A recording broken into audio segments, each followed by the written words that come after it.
ជំរាបសួរទាំងអស់គ្នាបាទកន្លងមកយើងទាំងអស់គ្នាបានដឹងហើយអំពីទីតាំងហុងស៊ុយដែលត្រូវសាងសង់ផ្ទះបន្ទាប់មកយើងដឹងអំពីទិសរបស់មុខផ្ទះតើយើងត្រូវសាងសង់ផ្ទះបែរមុខទៅទិសខាងណាបន្ទាប់មកទៀតយើងក៏បានដឹងផងដែរអំពីហុងស៊ុយខាងមុខផ្ទះ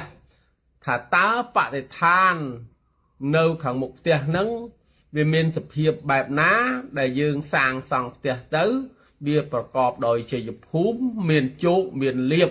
មានសេរីភាពបាទហើយបន្តទៅទៀតយើងត្រូវដឹងអំពីហុងស៊ុយក្រោយផ្ទះ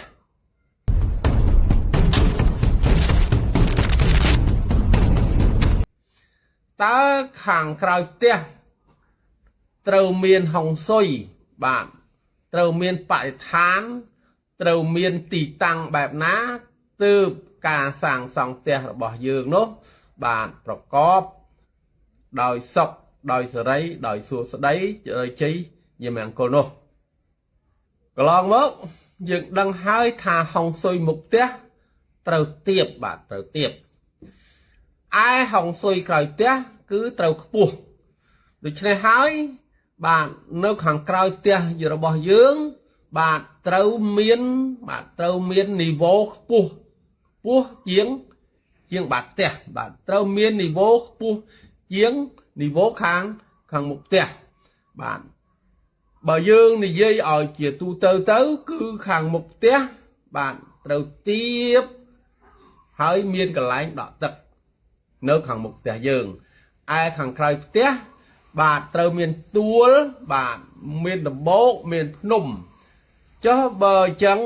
មានដំបូកមានទួលមានភ្នំអញ្ចឹងបើទីក្រុងហ្នឹងបាទទៅរកដំបូករកទួលរកភ្នំនៅឯណា